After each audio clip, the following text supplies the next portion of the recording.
Првото коло во првата македонска фудбалска лига беше доста ефикасно од аспект на постигнати погодоци. На секој меч имаше голем број на голови за високи и убедливи победи, но и за тешки порази. Брегалница со пораз се врати во првата македонска фудбалска лига, откако загуби од шампионот Вардар во Скопје со резултатот 2:0. Црвено-црвените чуваа сили за реванш од Сурига во конференцијската лига на УЕФА, а за сините ова беше и воено прв меч бидејќи нема подготвителни надпревари.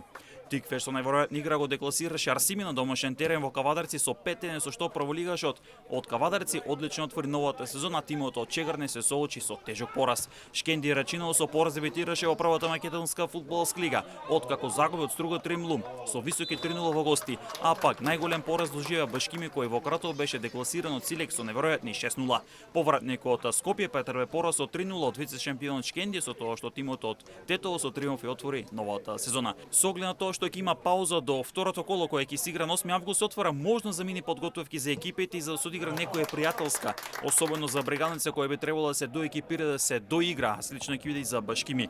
Во следното коло Башкими ќе игра на домашен терен со Тиквеш, Брегалница во Штип ќе го пречека Арсими, Скопје ќе игра против Струга Тримлум, дербито ќе го играат Вардар и Шкенди, додека пак Силески му гостува на дебитантот Шкенди Рачиново.